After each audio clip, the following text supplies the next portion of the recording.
तो मेरे प्रिय स्टूडेंट, आप सभी को एक बार फिर मैं सुनील सर एक नए वीडियो में स्वागत करता हूं। आज हम लोग पढ़ने वाले हैं क्लास 12 केमिस्ट्री के अंतर्गत जो पाठ 12 है, एल्डिहाइड, कीटोन और कार्बोक्सिलिक अम्ल। तो बहुत ही इंटरेस्टिंग चैप्टर है। और आइए शुरू करने से पहले एक बार फिर मैं कहूँ कि अगर आप मेरे चैनल पर पहली बार पढ़ रहे हैं तो मेरे चैनल का सब्सक्राइब जरूर कर लें कि जो भी वीडियो मैं बनाऊं आपके पास पहुंचे और आप उसको अध्ययन करते रहें। तो चलिए आज का ये पाठ शुरुआत करते हैं और पहले रीडिंग करते हैं इस पाठ के बारे में। समझिए पाठ का पूरा सारांश, हालांकि एल्डिहाइड और कीटोन दोनों के एक साथ पढ़ेंगे, लेकिन जो कार्बोक्सिलिक अम्ल होगा उसको अलग पढ़ते हैं। तो आइए देखिए, कह सकते हैं कि एल्डिहाइड में कार्बोक्सिलिक समूह के कार्बन परमाणु से कम एक हाइड्रोजन परमाणु आबंधित होता है और दूसरा समूह या तो एक हाइड्रोजन परमाणु या कोई एल्किल समूह हो सकता है।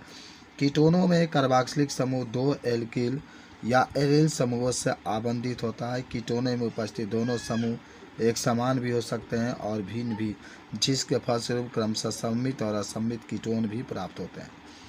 तो मैं आपको एक चीज़ बताता हूँ, जो कार्बोक्सिलिक अम्ल होता है इसका सूत्र क्या होता है आपको मैं थोड़ा सा बड़ा करके दिखाता हूँ कि जो कार्बोक्सिलिक अम्ल है, देखिए यह है कार्बोक्सिलिक समूह C है और इसके साथ O जुड़ा है। आप जानते होंगे यहाँ पर डबल बॉन्ड O किया गया है।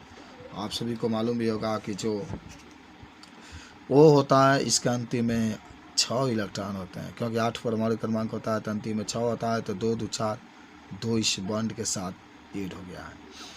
अब देखिए एक चीज़ मैं बताता हूँ कि अगर RCO और H है, यानी ये कार्बनिक समूह है, लेकिन अगर ऐसा आपको नजर आए R है, इस R के साथ CHO आ गया तो एल्डिहाइड कहलाएगा। देखिए R है ना, CHO आ गया तो एल्डिहाइड कहलाएगा। और देखिए ये बात जो आप देख रहे हैं यहाँ पर R हो गया, CO आ गया, फिर R हो गया, इसको हम लोग कीटोन कहेंगे। याद करो, देखिए आपके सामने है RCOR हो, तो इससे हम लोग क्या कहेंगे, कीटोन। कीटोन का मतलब ये होता है कि उसमें CO रहेगा और एल्डिहाइड का मतलब होता है CHO। समझिए। और एक बात बताते हैं कि कीटोन सम्मित और असम्मित दो प्रकार का। सम्मित का मतलब दोनों ओर R अगर एक समान है तो सम्मित कहेंगे, जैसे CH3 है, CO है, फिर CH3 है तो सम्मित। लेकिन अलग, जैसे मान लीजिए CH3 CO C2H5 अलग आ गया तो असम्मित होता है। देखिए लिखा भी गया, तो लिखा गया कि एल्डिहाइड तथा कीटोन में कार्बन जो होता है कार्बन sp3 संकरण के रूप में उपस्थित होता है, यानी संकरण के रूप में पाया जाता है। यदि कार्बनिक समूह OH से जुड़ा हो तो उसे कार्बोक्सिलिक अम्ल कहते हैं। जैसे OH है, R है, तो ये कार्बोक्सिलिक अम्ल होगा। इसका जब आप सूत्र लिखेंगे तो RCOOH होगा। ठीक है, ये देख रहे हैं, ये एस्टर होगा। अब एस्टर इसलिए क्योंकि अगर इसको सही से लिखना चाहते हैं तो RCOOR-, इसीलिए इसको हम लोग एस्टर कहते हैं। आप देखते रहिएगा बाबू, देखिए कितना आसान है। R के साथ CHO हुआ तो एल्डिहाइड, R के साथ CO, फिर R जुड़ा कीटोन, और R के साथ अगर COOH जुड़ा तो कार्बोक्सिलिक, और R के साथ COO जुड़ा तो एस्टर हो जाता है। ओके, अच्छा कुछ और भी बातें हैं। एमाइड, ओके, देखिए यहाँ पर समझाते हैं, R है, फिर CO है और इसके साथ NH2 जुट गया, एमाइड। ये तो सब में आ रहा है, NH2 जुटेगा तो एमाइड। ओके, और ये देखिए आपका बेंजीन है, किस तरीके से बेंजीन बनाकर बनाया गया है। ओके, इसका नाम क्या होगा, सैलिसिक एल्डिहाइड। हालांकि आप पढ़ेंगे इसको तो और भी नाम होता है, खैर आगे हम लोग विस्तार से जानेंगे। इसका नाम होगा सिनेल्डिहाइड। तो आपने क्या देखा कि आप देख सकते हैं यहाँ पर कि किस तरीके से तमाम प्रकार के जो यौगिक आप आगे पढ़ेंगे उसका नाम देखिए। एल्डिहाइड हमने देखा, हमने एस्टर भी देखा, कार्बोक्सिलिक भी देखा, एस्टर भी देखा, ऊपर आप देख रहे थे एल्डिहाइड और कीटोन भी देख रहे थे, यहाँ पर हमने एमाइड को भी देखा। तो इस तरीके से इस चीज़ को हम लोग बता सकते हैं। चलिए कुछ और आगे भी देखते हैं। अगला जो बात आता है कि एल्डिहाइड और कीटोन की नाम पद्धति, कैसे आप IPSC नाम लिखेंगे। कोई यौगिक अगर एल्डिहाइड में है तो कैसा IPSC नाम लिखेंगे, कीटोन में है तो कैसा IPSC नाम लिखेंगे। तो आइए एल्डिहाइड और कीटोन का IPSC नाम हम लोग लिखते हैं। देखिए नामकरण की आईपीसी पद्धति में एल्फाइटी को एल्केनॉल यानी एल्केन लिख करके एल कहा जाता है। संगत एल्केन के नाम के अंतिम में ई को हटा करके एल जोड़ दिया जाता है। यानी एक बात जरूर है कि एल्डिहाइड जब भी रहेगा तो जो एल्केन है उसमें कि हटा करके एल जोड़ देंगे, एल्केनॉल हो जाएगा। समझ गए? तो एल्डिहाइड के कुछ समान उदाहरण उनके नाम नीचे दिए गए हैं। देखिए, एक कार्बन है तो एक कार्बन है तो मेथेनॉल होगा, या इसी का साधारण नाम फॉर्मल्डिहाइड होता है। देखिए, अगर आप इसको लिखते हैं तो एक एच यहाँ पर है, फिर सी एच हो, तो इसका नाम होगा मेथेनॉल, क्योंकि ये कार्बन है, और साधारण नाम फॉर्मल्डिहाइड होता है। यहाँ पर 2 कार्बन है तो एथेनॉल लिखेंगे, और आईपीसी नाम साधारण नाम में एसिटिल्डिहाइड हो जाएगा।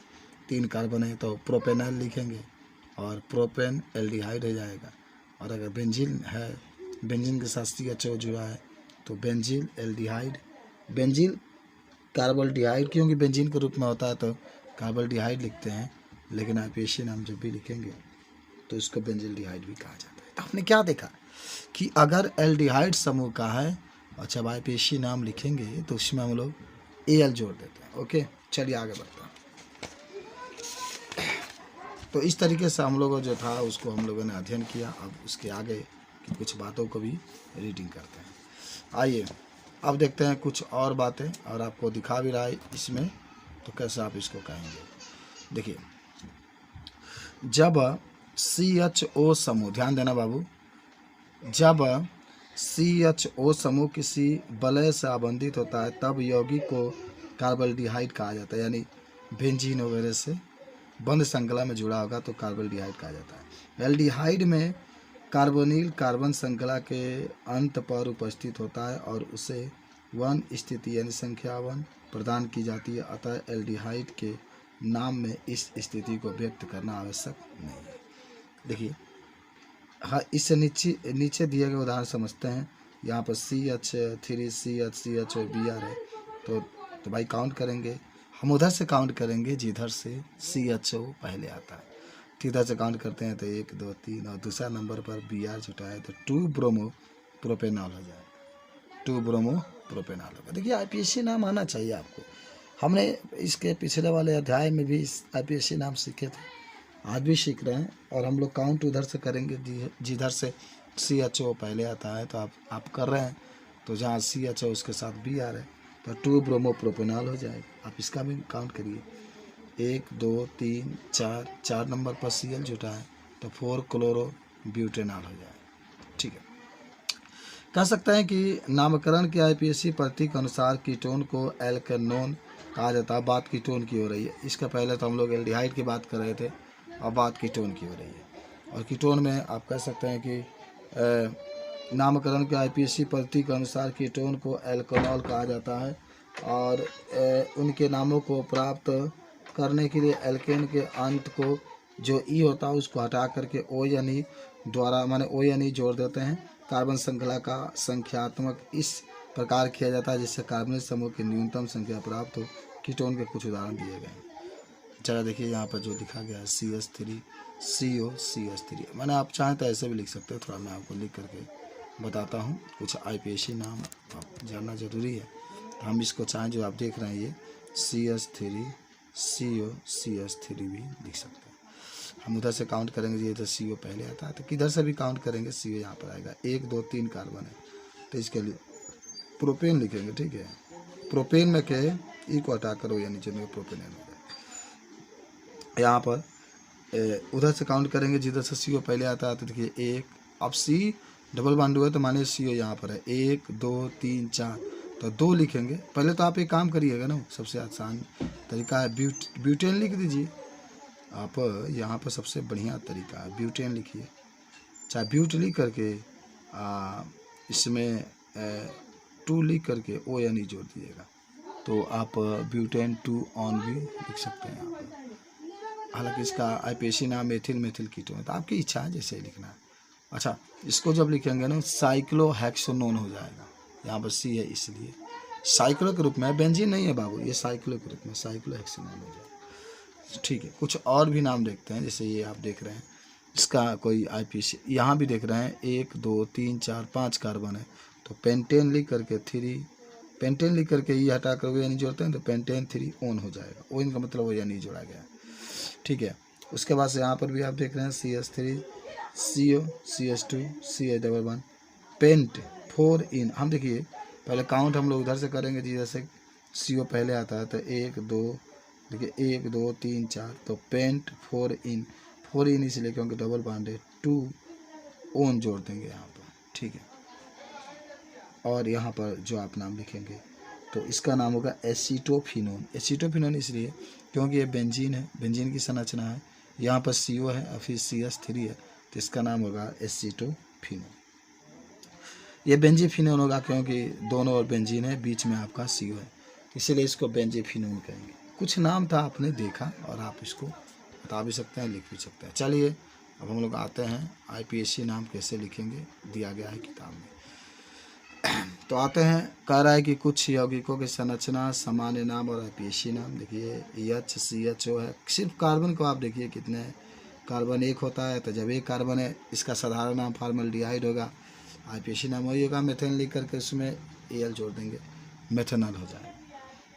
उसके बाद CH3CHO, इसका साधारण नाम एसिटिल्डिहाइड होगा, लेकिन IPSC नाम जब लिखेंगे तो एथेन में के ई को हटा करके AL जोड़ देंगे। फिर CH3 का ट्वाइस HCHO है, डबलिंग है ना, तो आइसोब्यूटिल एल्डिहाइड लिखेंगे। आप आइसोब्यूटिल क्यों लिखेंगे, थोड़ा सा मैं आपको लिख करके समझाता हूँ। जैसे ये संरचना है ना, यहाँ पर डबल बॉन्ड लगाया है, तो देखिए CH3 आप ऐसे लिख दीजिए, फिर आपका CH है तो ऐसे ही लिखिए, फिर यहाँ पर CH3 कर दीजिए क्योंकि ये डबल है ना इसलिए, फिर आप यहाँ पर जो है CH तो लिख दिए, फिर यहाँ पर CHO लिख लीजिए। समझ रहे हैं बात को, CHO लिख लेंगे। तो अब ज़रा देखिए इसको अगर लिखते हैं तो आइसो तो होगा ना, क्योंकि डबल आया है, इसीलिए आइसो और ब्यूटिल एल्डिहाइड। ब्यूटी इसलिए क्योंकि यहाँ पर 4। हालांकि IPSC नाम लिखेंगे ना तो इधर से काउंट करेंगे, 1 2 3, तो 2 मेथिल पहले लिख लीजिएगा, 2 मेथिल, और तब आप चाहें तो प्रोपेनॉल लिख सकते हैं।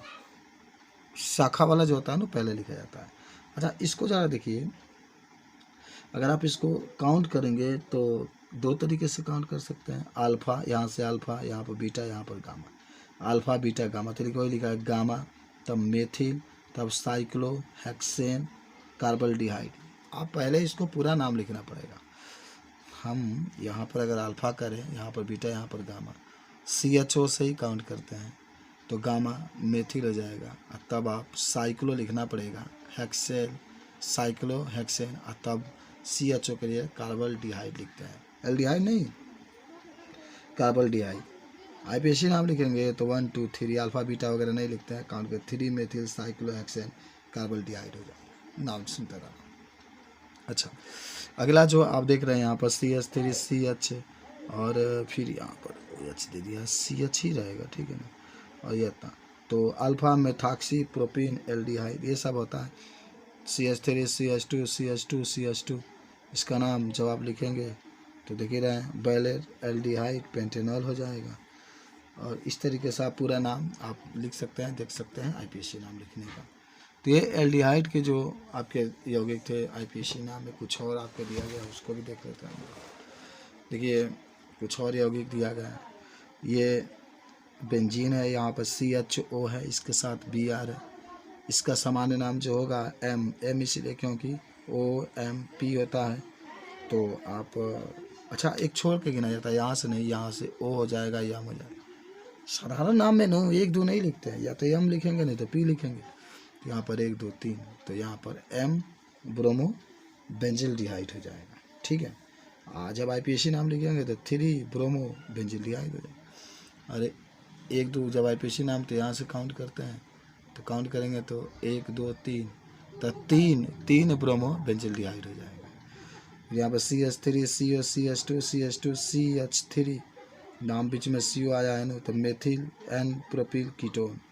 हालांकि IPSC नाम लिखेंगे तो उधर से काउंट करते हैं, जिधर CO आया 2 4 डाई मेथिल और पेंटेन 3 ऑन हो जाएगा। तो ये सब दिया गया है, आप इसको देख सकते हैं। IPSC नाम लिखना है तो आप इसको लिख भी सकते हैं। जो भी आपको दिक्कत है, एक बार फिर मैं कहूँ कि जब भी आपको बीच में CO दिखाई दे, तो जब भी IPSC नाम लिखते हैं तो उसमें के ई को हटा करके ONE को जोड़ देते हैं, और जब एल्डिहाइड होगा तो हम लोग उसमें के ई को हटा करके EL जोड़ देते हैं, तो एल्केनॉल हो जाता है। तो ठीक है, तो इस वीडियो में हम लोग यहाँ तक अध्ययन किया IPC नाम। अगले वीडियो में हम लोग पढ़ेंगे कार्बोनिल समूह की संरचना। धन्यवाद।